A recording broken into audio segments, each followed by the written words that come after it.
সকল মুফাসসিরের সম্রাট হিসেবে স্বীকৃত হয়েছেন। আব্দুল্লাহ ইবনে আব্বাস, বিশ্বনবী ওনারে আজান শিখান নাই, বিশ্বনবী ওনারে ল্যাঙ্গুয়েজ শিখান নাই, বিশ্বনবী ওনারে অ্যাম্বাসেডর বানান নাই, হাতে কলমে শিক্ষা দিয়েছেন। ছোট্ট মানুষ, বিশ্বনবী ইন্তেকাল করলেন, আবু বকরের সময় গেল, ওমরে ফারুকের খেলাফত, তখনও তিনি তরুণ। ওমরে ফারুক রাদিয়াল্লাহু তাআলা আনহু ওনার ক্যাবিনেট মিনিস্ট্রির বৈঠকে এ আব্দুল্লাহ ইবনে আব্বাসকে পাশ দিয়ে বসায় রাখতেন।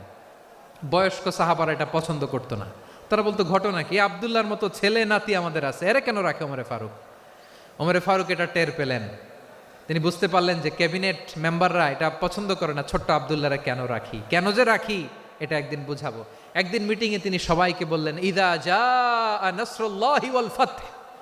এই আয়াত দ্বারা উদ্দেশ্য কি বলেন তো মুরব্বী সাহাবীরা? এক সাহাবী বলেন, এই সূরা দ্বারা উদ্দেশ্য, আল্লাহ বলেছেন আমাদেরকে বিভিন্ন ল্যান্ড, বিভিন্ন এলাকা বিজয় করতে হবে। ওমরে ফারুক বললেন না, হয়নি। আরেকজন বললেন, বিজয় হওয়ার পর আমাদের বেশি বেশি আল্লাহর বরত্বের ঘোষণা দিতে হবে, এটা উদ্দেশ্য। ওমরে ফারুক বললেন না, হয় নাই। যারে জিজ্ঞেস করেন কেউ পারে না। সব শেষে বিশ্বনবী ছোট্ট আব্দুল্লাহরে বলেন, আব্দুল্লাহ, ইদা জাআ নাসরুল্লাহি ওয়াল ফাতহ এর দ্বারা উদ্দেশ্য কি বলো তো? ছোট্ট আব্দুল্লাহ বলেন, হুয়া আজালু রাসূলিল্লাহ। এই আয়াত দ্বারা বিশ্বনবীর বিদায়কে উদ্দেশ্য নেওয়া হয়েছে। ওমরে ফারুক বললেন, হাযা হুয়া, এটাই তো সঠিক উত্তর, এটাই সঠিক তাফসীর এই আয়াতের। কারণ ইদা জাআ নাসরুল্লাহি ওয়াল ফাতহ, যখন আল্লাহর সাহায্য আর বিজয় আসবে, ওয়া রাআইতান নাসা ইয়াদখুলুনা ফি দীনিল্লাহি আফওয়াজা, আপনি দেখবেন দলে দলে ঢলে ঢলে বানের পানির মতো মানুষ ইসলামের দিকে ঢুকতেছে, ইসলামের বিজয় হয়েছে। তো ইসলামের বিজয়ের মিশন নিয়ে নবী আসছে, বিজয়ী যখন হয়ে গেছে এখন তো নবীর বিদায় হবে। কোন সাহাবী এই সূক্ষ্ম কথাটা ধরতে পারে নাই, ওই আব্দুল্লাহ ছাড়া। আব্দুল্লাহ যখন উত্তর দিছে, সব সাহাবীদের টনক নড়েছে। এরপর থেকে কোনো ক্যাবিনেট মিটিংয়ে আর কোনো সাহাবারা কোনো প্রশ্ন করে নাই, আওয়াজ করে পড়েন সুবহানাল্লাহ। বিশ্বনবী আব্দুল্লাহ ইবনে আব্বাসকে দ্য এডুকেটর অফ দ্য উম্মাহ, উম্মার শিক্ষাবিদ হিসেবে গ্রহণ করেছেন। আওয়াজ করে পড়তে হবে আল্লাহু আকবার। সাহাবীদের নামগুলো মনে থাকবে? এক নম্বরে আবু মাহজুরা, মুয়াজ্জিন বানাইছেন। যায়েদ ইবনে সাবিত, দোভাষী, ট্রান্সলেটর অফ প্রফেট, এবং তিনি ছিলেন বিশ্বনবীর ব্যক্তিগত সচিব। Musab ibn Umair, the first ambassador and diplomat of Islam. Abdullah ibn Abbas, এই উম্মার সবচেয়ে বড় এডুকেটর, শিক্ষাবিদ। আরেকজন ছিল আব্দুল্লাহ ইবনে মাসউদ রাদিয়াল্লাহু তাআলা। দুই আব্দুল্লাহ, আব্বাস গেল, আরেকজন হচ্ছে মাসউদ। মক্কার তরুণ, ছাগল পালতো মুশরিকের। বিশ্বনবী আর আবু বকর রাদিয়াল্লাহু তাআলা আনহু একবার গেলেন, যে দেখে এই তরুণ দাঁড়ায় আছে। বিশ্বনবী বলেন, আমি খুব ক্ষুধার্ত, তোমার কাছে কি দুধ আছে ছাগলের? আব্দুল্লাহ সে ওয়ালাকিন আনা মুতামান, কিন্তু যে দুধ আছে এটা আমানতের, আমি দিতে পারবো না। বিশ্বনবী এইটা শুনেই তার টার্গেট করে ফেলছে। আনা মুতামান, দুধ আছে কিন্তু এটা আমার মালিকের, আমি তো দরদ দেখাই, আমার মালিকের দুধ, আপনি পথিক, আপনারে দিতে পারি না। বিশ্বনবী টার্গেট করে ফেলছেন, এরে আমার কাজে লাগাইতে হবে। বিশ্বনবী বললেন, আচ্ছা ঠিক আছে, দুধ দিও না, কিন্তু এমন ছাগি আছে কিনা যেই ছাগির সাথে কোনো ছাগলের মিলন হয় নাই, তার ওলানে দুধও আসে নাই, বাচ্চাও নাই, এরকম ছাগির থেকে যদি আমি দুধ খাই তাহলে তো সমস্যা নাই। বলতেছে, এরকম ছাগির থেকে দুধ খাইলে সমস্যা নাই, কারণ এরকম ছাগির ওলান থেকে দুধ আসবেও না। বলতেছে, ঠিক আছে, এরকম একটা ছাগি নিয়ে আসা হলো। বিশ্বনবী বিসমিল্লাহ বলে ওই ছাগির ওলানে হাত দিলেন। হাত দিতে দেরি, পুরো ওলানটা দুধে ভরে যেতে দেরি হয় না। বিশ্বনবী আর আবু বকর রাদিয়াল্লাহু তাআলা আনহু দহন করে পেট ভরে খেলেন। এই দৃশ্য আব্দুল্লাহ ইবনে মাসউদের হৃদয়ে দাগ কাটলো। এই মুজিজা দেখে তিনি বললেন, আশহাদু আল্লা ইলাহা ইল্লাল্লাহ ওয়া আশহাদু আন্না মুহাম্মাদুর রাসূলুল্লাহ। তিনি ষষ্ঠ মুসলিম ছিলেন, 6 নম্বর মুসলমান। ওনাকে টার্গেট করে বিশ্বনবী দেখলেন এমন ইন্টেলেকচুয়াল ব্রেন, উনি সূক্ষ্ম সূক্ষ্ম জিনিস বুঝে বেশি, ফিকহি জ্ঞান ওনার মধ্যে বেশি। বিশ্বনবী ওনাকে কোরআনের জ্ঞান শিক্ষা দিতে লাগলেন। উনি বিশ্বনবী সবার কাছে কোরআন শোনায়, কিন্তু বিশ্বনবী নিজে আব্দুল্লাহ ইবনে মাসউদের কাছ থেকে কোরআন শুনতো। বিশ্বনবী একবার বললেন, ইকরা আলাইয়া ইয়া মাসউদ। ইবনে মাসউদ, একবার শোনাও তো কোরআন দেখি। আব্দুল্লাহ ইবনে মাসউদ বলে, আকরাউ আলাইকা ওয়া আলাইকা উনজিল। নবী, আপনার উপর কোরআন নাজিল হয় আর আমি আপনার সামনে কোরআন পড়ব। বিশ্বনবী বললেন, ইন্নী উহিব্বু আন আসমাআহু মিন গায়রি। আমি নিজে পড়তে যেমনি ভালোবাসি, অন্যে পড়ুক আমি শুনবো, এটাও আমি ভালোবাসি। সূরা নিসা তিনি তেলাওয়াত করে শুনিয়েছেন। এমন সূক্ষ্ম বিষয় বিশ্বনবী উনাকে ধরিয়ে দিয়েছেন।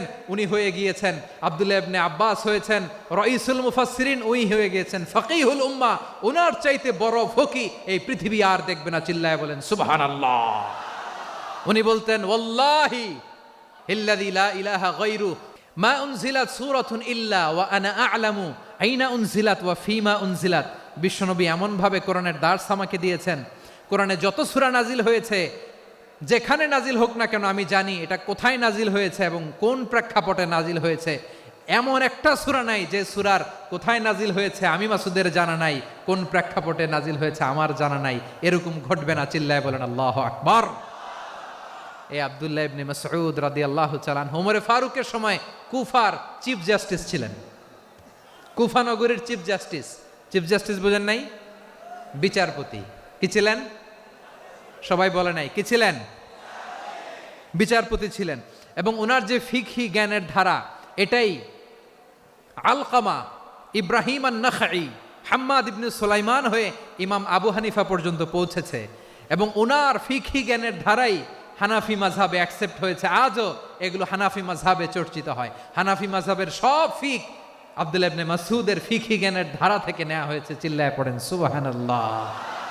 তাহলে উনাকে বিশ্বনবী বানিয়েছেন জুরিস্ট, জুরিস্ট, আইনবিদ, ফকিহ। উনারে আজান শিখান নাই।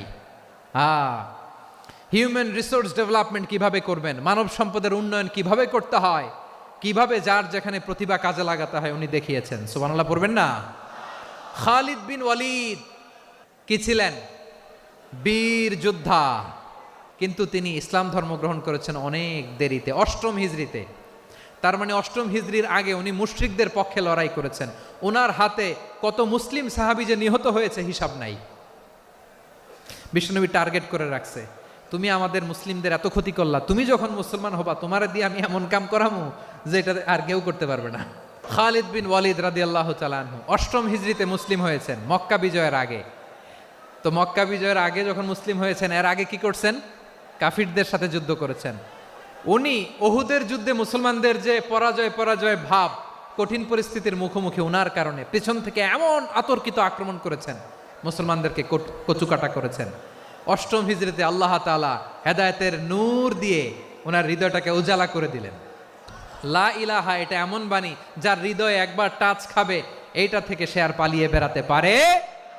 ঝিনুকের ভেতর লুকিয়ে থাকে যেমন মতি, ঝিনুকের ভেতর লুকিয়ে থাকে যেমন মতি, কলমা শাহাদাতে আছে আল্লাহর জ্যোতি, কলমা শাহাদাতে আছে আল্লাহর জ্যোতি।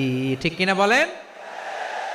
মক্কা বিজয়ের আগে মুসলিম হলেন, হওয়ার পরেই বিশ্বনবীর টার্গেট ফুলফিল হলো। ওই যে টার্গেট করে রেখেছেন আর দোয়া করেছেন, খালিদ বিন ওয়ালিদ যদি মুসলিম হয় তাকে আমি মিলিটারি চিফ বানাবো। ওনাকে আজান শিখান নাই, ওনারে কান ধইরা নামাজের এই মাথা থেকে ওই মাথা আনান নাই, ফিকহি কোরআনের সূক্ষ্ম তাফসীর ওনারে শিখান নাই, অ্যাম্বাসেডর বানান নাই। বিষ্ণু ইসলাম উনাকে সামরিক অভিযানে প্রেরণ করেছেন। সামরিক অভিযানে তিনি প্রেরণ করেছেন। উনার জীবদ্দশায় উনার নেতৃত্বে যতগুলো যুদ্ধ হয়েছে একটা যুদ্ধেও তিনি পরাজয় বরণ করেন নাই। ওমরে ফারুকের সময়কালে তিনি চিফ অফ মুসলিম মিলিটারি মানে মুসলিম সেনাপতি হয়েছেন। তাহলে কিভাবে হিউম্যান রিসোর্স ব্যবহার করতে হয় গোটা বিশ্ব আমার নবীর কাছ থেকে শিখে নাও। খালিদ বিন ওয়ালিদ, ওনাকে বিশ্বনবী একটা উপাধি দিয়েছেন। উপাধিটা হচ্ছে সাইফুল্লাহিল মাসলুল, আল্লাহর নাঙ্গা তরবারি, আল্লাহর খোলা তরবারি, দ্য ওপেন সোর্ড অফ আল্লাহ। খালিদ বিন ওয়ালিদ মুসলিম সেনাপতি। হাসান বিন সাবেত রাসূলের সভা কবি, কালচারাল হিজিমনিকে ডিফিট করার জন্য। উনি ভালো অস্ত্র চালানো জানতেন না, ওই কাজে উনি যেতেন না। ওনার ছিল কাব্য প্রতিভা। কাফিররা কবিতা দিয়ে নবীকে গালি দিত, বিশ্বনবী বলতেন, ইয়া হাসান আজিব আন রাসূলিল্লাহ, তুমি নবীর হয়ে কাফেরদের এই কথাগুলোর জবাব দাও। বিশ্বনবীর একটা মিম্বার ছিল, বিশ্বনবীর মিম্বারের পাশাপাশি মসজিদে নববীতে এই হাসান বিন সাবেতের জন্য বিশ্বনবী একটা স্পেশাল মিম্বার বানিয়ে দিয়েছেন। এখান থেকে তুমি জবাব দাও। এবং বিশ্বনবী বলেছেন, আল্লাহুম্মা আইয়িদহু বিরূহিল কুদুস, আল্লাহ হাসান আমার পক্ষে জবাব দেয়, তুমি জিব্রাইল মারফত তাকে সাহায্য পাঠাইয়া দিও। রাসূল সাল্লাল্লাহু আলাইহি ইসলামের সভা কবি, the poet of the prophet, নবীর কবি। উনি কবিতা দিয়ে এমন উচ্চাঙ্গের ভাষায় কবিতা দিয়ে তিনি জবাব দিতেন, কাফিরদের গা শিহরে যেত, তাদের হৃদয়ে আগুন ধরে যেত। তাহলে এরকম কবিরও দরকার আছে না নাই? এখন যাকে আল্লাহ দিছে কাব্য প্রতিভা, এরা যদি আপনি যুদ্ধের ময়দানে পাঠান হবে? যারে দিছে সুরেলা গলা, এরা যদি অ্যাম্বাসেডর বানান হবে না। হাসান বিন সাবিত ছিলেন বিষ্ণু ইসলামের কবি। হুযায়ফা ইবনুল ইয়ামান বিশ্বনবীর গোয়েন্দা বিভাগের প্রধান। কিসের প্রধান? হুযায়ফা ইবনুল ইয়ামান। ওনার ছিল ডিটেকটিভ মাইন্ড, গোয়েন্দা বিভাগের প্রধান। এবং উনি হচ্ছেন সাহিবু সিররি রাসূলিল্লাহ, রাসূল সাল্লাল্লাহু আলাইহি ওয়াসাল্লামের গোপন তথ্যের ধারক বাহক। নবীর যেই কথা কেউ জানে না, সব হুযায়ফার পেটের ভিতরে ছিল। সুবহানাল্লাহ পড়েন। মদিনার যত ইহুদিদের একটা লিস্ট ছিল, এই লিস্ট শুধু দুইজন জানতো, বিশ্বনবী আর হুযায়ফা। গোয়েন্দা বিভাগের হেড ছিল। খন্দকের যুদ্ধে প্রচন্ড আজকের মতো শৈত্য প্রবাহ, মাটি খনন করতে করতে সাহাবীদের পেটে ক্ষুধা নাই, দাঁড়াইতে পারে না নামাজের জন্য, এত ক্লান্ত, ক্লান্ত শ্রান্ত। বিশ্বনবী বললেন, কে আছো? এই কঠিন শীত, এই ভয় আর ক্ষুধার মধ্যেও খন্দকের পরীক্ষার টপকে শত্রু শিবিরে যে আমাকে তথ্য দিবা, কে আছো? কারো গায়ে শক্তিই নাই যে দাঁড়াবে, কেউ দাঁড়ায় না। বিশ্বনবী তখন নিজে হুযায়ফাকে ডাক দিলেন, হুযায়ফা, যে আমাকে আজকে শত্রু শিবিরের তথ্য এনে দিবে, সে জান্নাতে আমার মোরাফাকা, আমার সঙ্গী হবে। হুযায়ফা রাদিয়াল্লাহু ইবনুল ইয়ামান জীবনের ঝুঁকি নিয়ে এই ক্ষুধা, শৈত্য প্রবাহ, কোল্ড ওয়েভসকে উপেক্ষা করে পরীক্ষা টপকে শত্রু শিবিরে যে সবার কথাগুলো চুপে চুপে শুনে বিশ্বনবীর দরবারে এসে গোয়েন্দাদের মতো তথ্য সরবরাহ করেছে। বিশ্বনবীর গোয়েন্দা বিভাগের প্রধান হুযায়ফা ইবনুল ইয়ামান ইন্টেলিজেন্স বিভাগ চালাতেন। মুনাফিকদের নাম ওনার কাছে ছিল। মুআয ইবনে জাবাল মদিনা রাষ্ট্রের সবচেয়ে সিনিয়র আমলা ছিলেন। আমলাতন্ত্র চিনেন তো? প্রশাসনিক কাজ যারা চালায়, অ্যাডমিনিস্ট্রেশন বোঝেন না? The department of administration. মদিনার রাষ্ট্রের সিনিয়র আমলা মুআয ইবনে জাবাল মুতাখাসসিসুন ফিল হালাল ওয়াল হারাম, হালাল হারামের স্পেশালিস্ট ছিলেন। বিশ্বনবী উনাকে ইয়ামানের গভর্নর করে পাঠাইছেন। বলেছেন, ইন্নাকা তা'তি কওমান আহলা কিতাব, এমন গোষ্ঠীর কাছে যাবা এরা ইহুদি নাসারা, আগে শাহাদা পড়লে এরপরে নামাজের দাওয়াত দিও, নামাজ পড়লে যাকাতের দাওয়াত দিও। গভর্নরের অ্যাটিটিউড যেমন থাকে তেমন অ্যাটিটিউড ধরে রেখো। সুবহানাল্লাহ পড়েন। তাহলে মুআয ইবনে জাবালকে দিয়ে বিশ্বনবী কবিতা লেখায় নাই, চিঠি লেখায় নাই, আজান দেওয়ায় নাই। সুবহানাল্লাহ পড়বেন না?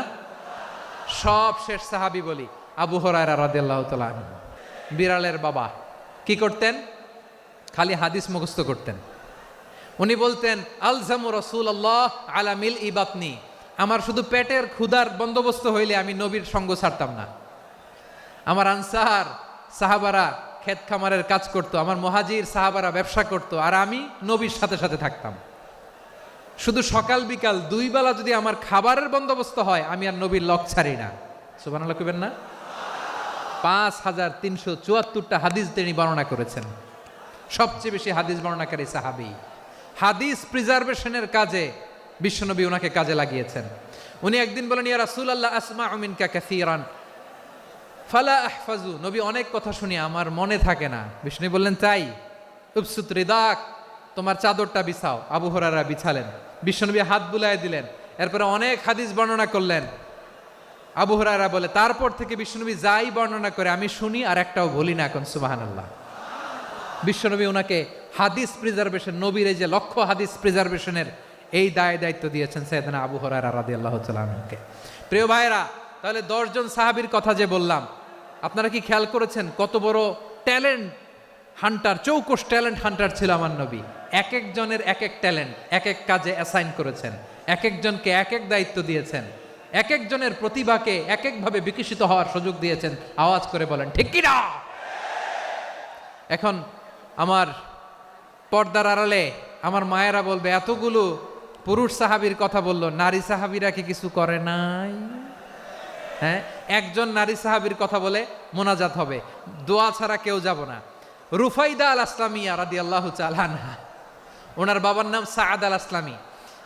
বিশ্বনবী কি খেয়াল করলেন দেখেন, সাআদ ছিল মদিনার বড় ডাক্তার। এই নারী সাহাবী রুফাইদা বাবার কাছ থেকে চিকিৎসা বিদ্যা শিখেছেন। যখন শিখছে, বিশ্বনবী দেখলেন আমার তো প্রতি সপ্তাহে সপ্তাহে যুদ্ধ, যুদ্ধে আহত সাহাবীদের সেবা দিবে কে? বিশ্বনবী রুফাইদাকে বললেন, রুফাইদা তুমি মসজিদে নববীর পাশে একটা মেডিকেল ক্যাম্প করো। এই যে সাকিনা আদ্দিন মেডিকেলের আমার ছাত্রী বন্ধুরা, শুনে রাখো, তোমাদের আইকন হচ্ছে এই রুফাইদা আল আসলামিয়া। বিশ্বনবীর ডিরেকশন অনুযায়ী তিনি মসজিদে নববীর পাশে একটা মেডিকেল ক্যাম্প করলেন এবং আহত সাহাবাদের চিকিৎসা উনি ওনার টিম নিয়ে দিতেন।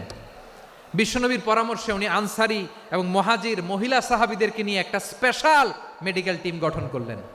খায়বার যুদ্ধে 7ম হিজরিতে যখন বিশ্বনবী যায়, উনি ওনার টিম নিয়ে আসলেন, বললেন, ইয়া রাসূলুল্লাহ, আমরা তো তলোয়ার চালাতে পারি না, আমরা তো তীর মারতে পারি না, আপনি যদি অনুমতি দেন খায়বার অভিযানে আমি আমার টিম নিয়ে মেডিকেল টিমের সেবাটা সার্ভিসটা দিতে চাই। পড়েন সুবহানাল্লাহ।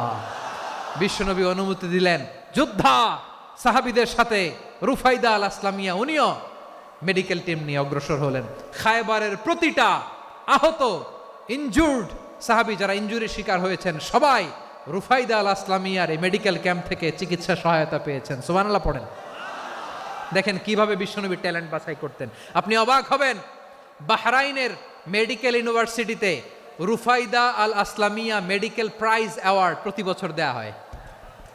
যদি 8 দিনের এই মেডিকেল আমার বোনেরা যদি জেনে থাকো জানো, না হলে নতুন করে জানো, সার্চ দিও রুফাইদা আল আসলামিয়া মেডিকেল অ্যাওয়ার্ড বাহরাইনের ইউনিভার্সিটিতে দেওয়া হয়। প্রিয় ভাইয়েরা, তাহলে আলোচনার সামারি আমরা করি। বিশ্বনবী যেভাবে হিউম্যান রিসোর্সকে ম্যানেজ করেছেন, যার যেখানে প্রতিভা কাজে লাগিয়েছেন, আমরাও যদি করি আমাদের বাংলাদেশের চিত্র আমরা পাল্টে যেতে পারবো।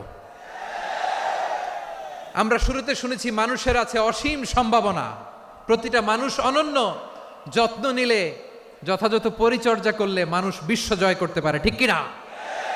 আমাদের হাফেজে কোরআনের সামনে দাঁড়াতে পারে এমন কোনো হাফেজে কোরআন আল্লাহর জমিনে জন্ম হয় নাই। গোটা বিশ্ব কাঁপিয়ে তারা সেরা, আমাদের ক্রিকেটাররা সেরা, আমাদের তৈরি পোশাক শিল্প সেরা, এরকম অনেক অনেক সেরা জিনিস আছে, আমরা এগুলোর নার্চারিং করতে পারি নাই, পরিচর্যা করতে পারি নাই, সঠিক তারবিয়াতের অভাব। তাহলে মানুষের অসীম সম্ভাবনাকে কাজে লাগাতে হবে, ঠিক কিনা বলেন? ইউনুস গভর্নমেন্টকে আমি বলবো, অল্প সময়ের জন্য আপনারা এসেছেন, সংস্কারও করতে হবে, আবার নির্বাচনও করতে হবে। সব সংস্কার হতে করতে পারবেন না, যতটুকু পারবেন এর মধ্যে আমাদের যে হিউজ ম্যান পাওয়ার, আমাদের যে মানব সম্পদ, হিউম্যান রিসোর্স, এটাকে ডেভেলপ করে আপনাদের যেতে হবে। যেটা পারবেন না সেটাকে পরবর্তী নির্বাচিত গভর্নমেন্টের কাছে রেখে যেতে হবে, যে তারা যেন করে, তাদের কাছে আপনারা এটা রেখে যাবেন। তাহলে মানুষ চাইলে বিশ্ব জয় করতে পারে, আর মানুষকে হারাতে পারে কেউ? আল্লাহ আমাদেরকে জনসংখ্যা দিয়েছেন প্রিয় ভাইয়েরা, এই জনসংখ্যা অনেক বড় সম্পদ, এটা আমাদের জন্য অভিশাপ নয়, আশীর্বাদ।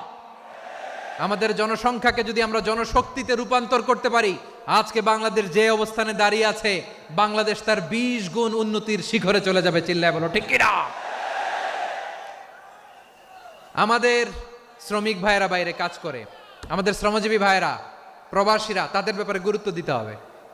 আমাদের শ্রমের দাম সবচেয়ে কম, সবচেয়ে কম। তারা এম্বাসিতে গুরুত্ব পায় না, এয়ারপোর্টে গুরুত্ব পায় না, এই সরকার অবশ্য তাদেরকে অনেক গুরুত্ব দিচ্ছে। আমাদের অদক্ষ শ্রমিককে যখন আমরা দুবাই পাঠাই অল্প বেতন পায়, কিন্তু ইন্ডিয়ানরা দক্ষ শ্রমিক পাঠাইলে তার 3 গুণ বেতন পায়।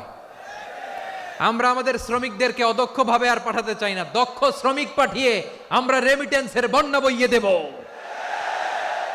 তাদেরকে সবচেয়ে গুরুত্ব দিতে হবে।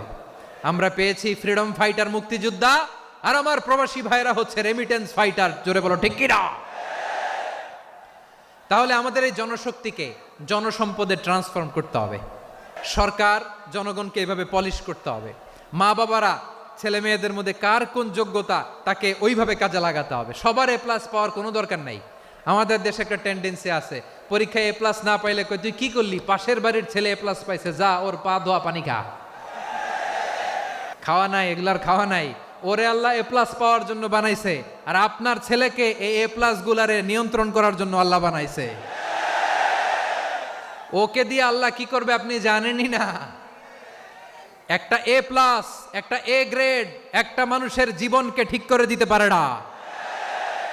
আপনার ছেলেকে আল্লাহ অন্যদিকে যোগ্যতা দিয়েছে, ওদের মনোবল ভাঙবেন না, খবরদার। যাকে দিয়ে যেটা হবে তাকে দিয়ে সেটা করতে হবে, তার প্রতিভাকে সেভাবে কাজে লাগাতে হবে। তাহলে আমাদের এই জনসংখ্যা জনসম্পদে রূপান্তরিত হবে। আমাদের সরকারের তত্ত্বাবধানে আমাদের 18 কোটি জনগণ দক্ষ জনশক্তিতে রূপান্তরিত হোক, আমরা চাই কি চাই না? আমরা ভালো মানুষ, শ্রেষ্ঠ মানুষ হতে চাই কি চাই না? ওই জাপানিজদের মতো সৎ, ওই ইউরোপিয়ানদের মতো কালচার্ড, আমাদেরকে আল্লাহ তাআলা কোরআন সুন্নাহ অনেক কিছু দিয়েছেন। যেহেতু বর্তমানে আমরা দেখছি তারা সৎ, তাদের মধ্যে ভ্যালিউ আছে, সেগুলো আমাদের মধ্যে আনার দরকার আছে না নাই? আর ইসলাম দিয়ে আমাদের জীবনকে সাজাতে হবে, ইসলাম দিয়ে আমার পরিবারকে সাজাতে হবে। ইসলাম থেকে, কোরআন থেকে প্রেসক্রিপশন না নিলে জীবন সুন্দর হবে না। কোরআন থেকে প্রেসক্রিপশন না নিলে সমাজ সুন্দর হবে না। কোরআনের প্রেসক্রিপশন না মানলে রাষ্ট্র সুন্দর হবে না। কোরআনের প্রেসক্রিপশন অ্যাপ্লাই না করলে শুধু দুর্নীতি দমন কমিশন দিয়ে দুর্নীতি বন্ধ করা যাবে না। এজন্য কোরআনের আইন আমরা চাই কি চাই না?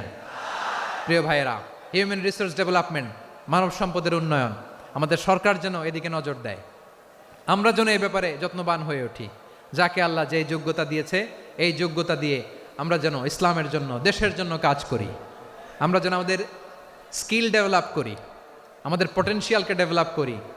মোরালিটি, ভ্যালিউজ নিয়ে শায়েখ আহমদুল্লাহ আলোচনা করেছেন, এগুলো দিয়ে যেন আমরা আমাদেরকে সাজাই। আল্লাহ তাআলা আমাদের দেশকে তুমি নিরাপদ করো, আমরা পড়ি আমিন। আল্লাহ আমার 18 কোটি জনগণকে তুমি জনশক্তিতে রূপান্তরিত করো, আমিন। আল্লাহ আমরা হাতে হাত রেখে, কাঁধে কাঁধ মিলিয়ে, ভাইয়ে ভাইয়ে যেন এই দেশকে গড়তে পারি, আল্লাহ তুমি তৌফিক দান করো, আমরা পড়ি আমিন।